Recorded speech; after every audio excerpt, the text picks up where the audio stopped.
2019 ஆண்டு உயிர்த்த ஞாயிறன்று பெரும் நாசக்கார குண்டு தாக்குதலின் அழிவுகளையும் அவலத்தையும் திகிலையும் எதிர்நோக்கிய ஒரு தினம். கடந்த 5 வருடங்களாக நீதி கிடைக்கா ஒரு தாக்குதலாகவே காணப்படுகிறது. நீதி கோரி மௌனித்த மௌன தேசமாக விளங்கும் வடக்கு கிழக்கு தாயக மக்களின் 15 ஆண்டுகள் கடந்தும் நீதி கிடைக்கா நிலையே ஈஸ்டர் தாக்குதல் சம்பவத்திலும் தொடர்கிறது எனலாம். இவை தொடர்பான செய்தி விமர்சனங்களோடு உங்களை சந்திக்கின்றேன். இலங்கையில் உள்நாட்டு பயங்கரவாத தாக்குதல் முடிவுற்றதனை தொடர்ந்து இடம்பெற்ற மிகப்பெரிய பயங்கரவாத தாக்குதல் இதுவாகும். இந்த தாக்குதல்கள் யாரும் எதிர்பாராத விதமாக 2019 ஏப்ரல் 21ஆம் தேதி காலை 8:45 மணிக்கும் 9:05 மணிக்கும் இடைப்பட்ட நேரத்திலும் மதியம் 1:05 மற்றும் 2:25 மணியளவிலும் இலங்கையின் கொழும்பு மற்றும் ஏனைய கரையோர பகுதிகளில் உள்ள 3 தேவாலயங்கள், 4 நட்சத்திர ஹோட்டல்கள் மற்றும் டெமட்டப்பட வீட்டு தோட்டம் என்பவற்றிலும் நடத்தப்பட்டன. இதில் 45 வெளிநாட்டவர்கள் உள்ளடங்கலாக 259 பேர் கொல்லப்பட்டதுடன்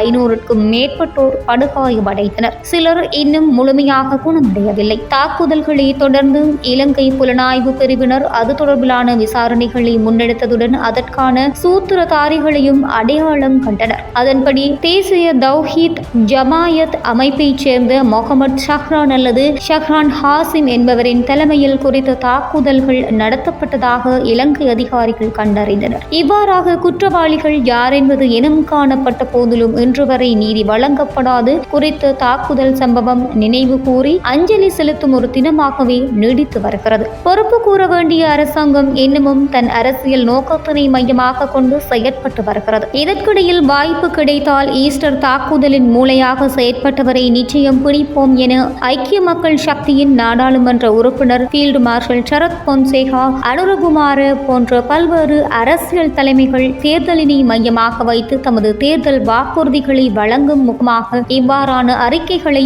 விடுத்து கண் துடைப்பு வேலைகளை மேற்கொண்ட வண்ணம் உள்ளனர். அனுரகுமார, சஜித் போன்ற தரப்பினர் உயிர்த்த ஞாயிறு தொடர்பான முறையான விசாரணை நடத்தப்படும், தீர்வுகள் வழங்கப்படும் என தமது தேர்தல் முன்மொழிவுகளை கத்தோலிக்க பேராயர் இல்லத்திற்கு அண்மையில் வழங்கியிருந்தது. இந்த குண்டு தாக்குதல் இயல்பாக நடந்ததா, இல்லை இதற்கு பின்னால் ஒரு பின்புலம் இருந்ததா மற்றும் அரசியல் லாபம் அடைவதற்காக செய்யப்பட்டதா என பல சந்தேகங்கள் அந்த நேரத்திலே எழுந்தது. 5 ஆண்டுகள் பூர்த்தியாகியுள்ள நிலையில் அந்த சந்தேகங்கள் கொஞ்சம் கொஞ்சமாக வலுவடைந்து சந்தேகத்திற்கு இடமில்லாமல் இது ஒரு அரசியல் பின்புலத்துடன் சம்பந்தப்பட்டது என்பது போல் தென்படுகிறது. குறிப்பாக ராஜபக்ஷ அதிகார மையத்தின் அரசியல் மீள் வருகைக்கான ஒரு சதியாக இந்த தாக்குதல் இடம்பெற்றிருக்கலாம் என்ற ஐயம் இன்று வரை தொடர்கிறது. இவ்வாறு இலங்கையின் சமகால அரசியல் தளத்தில் பலம் இழந்து தனது கட்சியிலும் தனது பிடியை இழந்த மைத்ரிபால ஸ்ரீசேன இந்த ஈஸ்டர் குண்டு தாக்குதல் தொடர்பான பிரதான சூத்திரதாரி யார் என்பது தனக்கு தெரியும் என அண்மையில் கூறி புதிய சர்ச்சை ஒன்றினையும் ஏற்படுத்தியிருக்கிறார். இலங்கையின் அரச தலைவர் தேர்தலுக்கு இன்னும் 6 மாதங்கள் இருக்கும் நிலையில் மீண்டும் அரசியல் கட்சிகள் தமது அரசியல் கேடயமாக உயிர்த்த ஞாயிறு தின தாக்குதலை பயன்படுத்தி தமது அரசியலை மேற்கொள்ள தொடங்கி இருக்கிறார்கள். இன்னும் சில தினங்களில் மே தினம் வர இருக்கும் நிலையில் மே தின அரங்கத்தினை பயன்படுத்தி தமது அரசியல் பரப்புரைகளையும் முன்மொழிவுகளையும் மேற்கொள்ள அனைத்து அரசியல் கட்சிகளுமே தயாராகி வருகின்றன. இவ்வாறான மக்கள் மையப்படுத்தப்பட்ட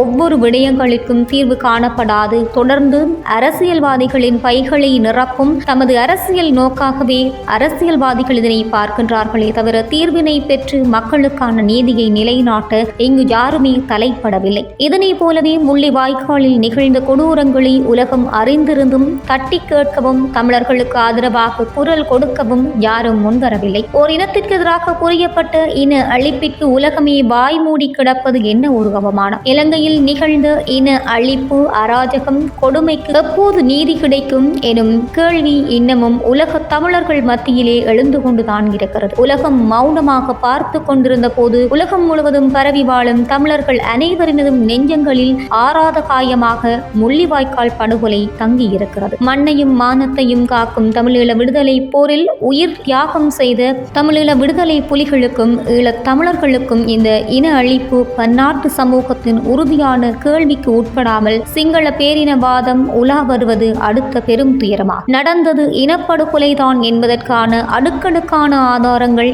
வந்த பின்னரும் பன்னாட்டு சமூகம் வெளிப்படையான இந்த உண்மையை இன்று வரை ஏற்க மறுத்து வருகிறது. இதேபோல உயிர்த்த ஞாயிறு தாக்குதலும் திட்டமிடப்பட்ட ஒரு அரசியல் பின்புல தாக்குதல் என்று தெளிவாக தெரிந்தும் அதற்கான ஆதாரங்கள் ஊடகங்கள் வாயிலாக வெளியிடப்பட்டிருந்த போதிலும் இன்று வரை தீர்வுகள் எட்டப்படவில்லை. நீதிக்கு இடமற்ற ஒரு தேசம் இலங்கை. இனவரி கொண்ட அரக்கர்கள் வாழும் ஒரு இரத்த பூமி. நீதிக்காக போராடி கண்ணீர் சிந்தி மௌனித்து போன மௌன தேசம். இவை அனைத்திற்கும் பின்னணியில் உள்ளவர்கள் சட்டத்தின் முன் தப்பித்துக் கொண்டாலும் காலம் நிச்சயமாக பதில் சொல்லும்.